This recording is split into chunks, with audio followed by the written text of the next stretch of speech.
This video is brought to you by Cool green clothing coming straight up out of that DMV. You know what it is. This that Baltimore designer right here. Come on now, come and show some love and show some support. Go online right now, coolgreenclothing.com, and make your purchase. Oh yeah, by the way, if you ain't cool and getting the green, you're in the way, and that's just basic. It's your girl, Mrs. Tony 2 times, and I'm back with another episode of the Baltimore Way. In this video, I'll be taking it just outside of Baltimore to Anne Arundel County in Lothian to discuss a bizarre love triangle between a married couple that leads to a double hit. Before we get into this video, please don't forget to hit the like button if you're rocking with the content, and make sure you subscribe if you haven't already and join the Tony 2 times family. Also, make sure you hit that notification bell so you don't miss out on more stories like this or any future uploads. And of course, feel free to share this video with everyone you know. Also, if you'd like to see more episodes of the Baltimore Way series, please click the link to the playlist in the description box after this video to get caught up. All right, let's get into it. 42-year-old Ann Marie Anastasi and her husband, 40-year-old Anthony Anastasi Jr., had been married for 18 years. The couple had 5 children together from ages 7 to 17. By 2013, the couple and their children had settled in the rural city of Lothian, Maryland. Anne Marie worked as a personal assistant, and Anthony worked as a truck driver. Before Lothian, they lived in Michigan, where the couple had been involved in an alternative lifestyle in an attempt to spice up their marriage. The couple met 25-year-old Jacqueline Riggs, and they all became romantically involved. While Anne Marie was down for the throuple at first, when her husband Anthony decided that Jackie was moving down to Maryland with the family, Anne Marie was not okay with the arrangement. Despite his wife's reservations, Anthony moved Jackie into the couple's basement anyway. The Anastasi children knew Jackie and sometimes referred to her as Aunt Jackie. As time went on, Anthony and Jacqueline began an intimate relationship without Anne Marie's participation. Anthony would leave the bed with Anne Marie and go to the basement to sleep with Jackie. At this point, the threesome was now a twosome, and it was Anne Marie who was the third wheel in her marriage. For some time, Anne Marie seemed as if she had accepted her husband's relationship with Jackie. But by the fall of 2015, Anne Marie had become stricken by jealousy and was fed up with her husband's adulterous affair with the younger woman. On top of that, Anne Marie had a $1 million trust fund, and she found out that Anthony had been running through her money. She was at her wit's end, so in a calculated step, Anne Marie began to have conversations with their 13-year-old daughter Sarah about her problems. Anne Marie convinced her daughter that her father had been viciously hurtful towards her and he needed to be gone along with his mistress.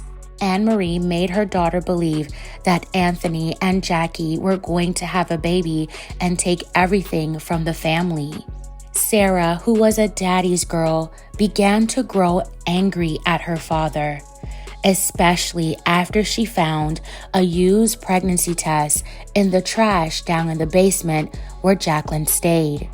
She couldn't handle the thought of a new baby and losing her father to a woman who's old enough to be her sister. After the conversations with her mother, Sarah reached out to her boyfriend, 18-year-old Gabriel Struss, and told him about needing her father and Jackie gone. Gabriel really had a deep affection for the family dynamic he felt and had with Sarah's family. He would eat dinner with the family and spend a lot of time at their home. Gabriel would probably do anything to maintain the stability he thought he found. You see, Gabriel was on his own since the age of 7. He was adopted, but left his adopted family for his biological family, which unfortunately for Gabriel meant he had to live life without and ended up turning to the streets to survive. After talking to Ann Marie, Gabriel believed he was saving the day from the harshly volatile husband and his meddling mistress. So when Gabriel believed that Anthony and Jackie had to go, he took on the job. After a series of text messages between Ann Marie, Sarah, and Gabriel, the hit plot went into motion. On Monday, October 5th, 2015, Anne Arundel County officers responded to the 600 block of West Bayfront Road in Lothian for reports of an unconscious man lying in the bed with a weapon nearby. Ann Marie Anastasi was the person who called 911. When officers arrived at the home, they found a frantic Ann Marie begging them to help the unconscious man, who was identified as her husband, Anthony Anastasi Jr. Anthony was found with a single shot wound to the head as he laid on the bed in the 1,800 square foot house's master bedroom. A .45 caliber weapon was found on the bed next to him. He was pronounced gone at the scene. When police questioned Ann Marie, she said she had found her husband like that after returning home from taking their children to school. Her 13-year-old Sarah, however, had reportedly stayed home sick from school, but hadn't heard anything because she was asleep. Upon further investigation of the Anastasi home, officers made their way to the basement and found a horrifying scene and the body of a young woman with multiple wounds. She was identified as Jacqueline Riggs. When police told Ann Marie they had found Jacqueline, she acted shocked and told them that Jackie was their tenant. She described her as a young woman from Michigan who fell on hard times, who came to stay with them. Ann Marie told police she believed that her husband had taken his own life. She told investigators that Anthony was depressed and having money problems and alluded that maybe in a fit of emotions, he took Jackie's life and then his own after he did it. Later on, Ann Marie admitted to detectives that Jackie wasn't just a tenant. She shared that she and Anthony were involved romantically with Jackie at one point. Ann Marie also told them about their current living arrangements. She said her and Anthony's marriage had fizzled out and became volatile, and as time went on, Anthony was more focused on his new young lover, Jackie. She told detectives she accepted it and was trying to hold on to her marriage. Detectives initially thought that Ann Marie's claims could be true until the physical evidence and cell phone records told a different story. The ballistic evidence from the bullet that struck Anthony came back to be a .380 caliber, which couldn't have possibly come from the .45 caliber that was found on the bed, which means it was a completely different weapon used in the crime. Ann Marie's clothing and hands tested positive for gunshot residue. The story Ann Marie gave police was falling apart. Detectives obtained cell phone records that showed a plot between Ann Marie, her daughter Sarah, and her daughter's boyfriend, Gabriel. In one series of messages between Gabriel and Sarah told Gabriel that her mother had a strap for him, and if he did go through with it, her mother would forever see him as a son. Less than 2 weeks after Anthony and Jackie's slaying, detectives cracked the case and arrested Ann Marie Anastasi, Sarah Anastasi, and Gabriel Struss. After denying his involvement at first, Gabriel was the first to make a full confession to slaying Anthony Anastasi and Jacqueline Riggs once detectives presented him with the text messages. He confessed to cutting and slashing Jacqueline in the Anastasi's basement. Jackie suffered from 42 cuts and slashes. Gabriel also confessed to pulling the trigger on Anthony. While Gabriel admitted to committing the acts, he said that it was Ann Marie who was the mastermind behind it all. Detectives then spoke to Sarah and presented her with the text messages. Sarah, who was at first distraught and sad, was now cold and unapologetic. Sarah expressed to detectives that Jacqueline deserved it because she was doing it with her dad and she was pregnant. Detectives informed Sarah that Jackie was, in fact, not pregnant. By the time officers spoke with Ann Marie, they had 2 confessions. But Ann Marie denied everything, even the text messages. She turned her back on Gabriel and her daughter. Ann Marie put the blame on them.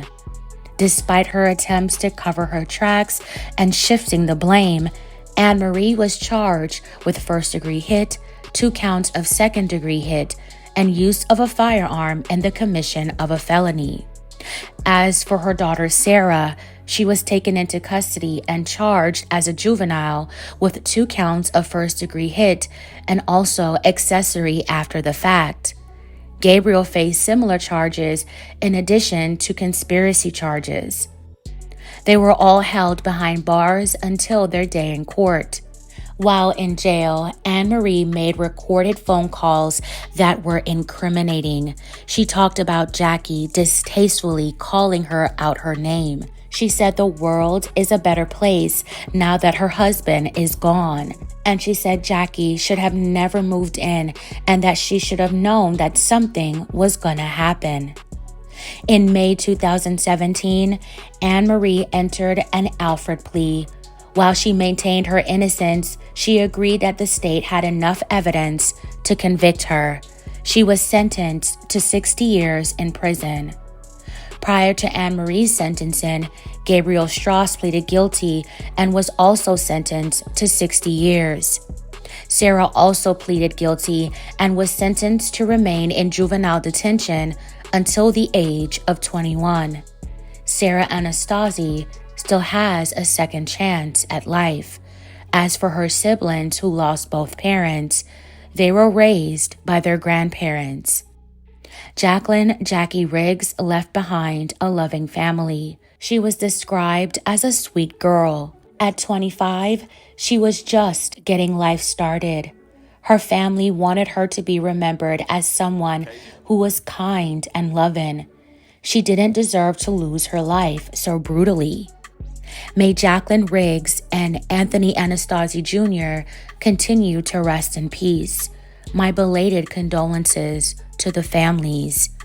Ann Marie was a cold and calculated woman. She sat in the house with 2 people who were not alive for 12 hours and went about her daily routine before she called 911. It's unfortunate that Ann Marie commissioned and manipulated 2 teenagers to do her dirty deed. Her own daughter. She played both of them and used them at her disposal.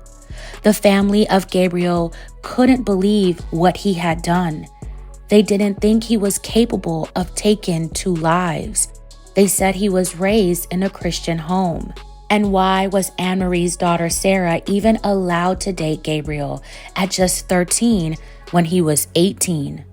Honestly, the whole entire situation was doomed from the start. These types of arrangements never seem to end well. Fam, let's keep the discussion going in the comments. I want to know your thoughts and opinions on this crazy story. All right, fam, that's it for this episode of the Baltimore Way. Thank you all so much for watching and making it all the way to the end. Please don't forget to like, share, and subscribe. This is your girl, Mrs. Tony 2 times, and I'm out.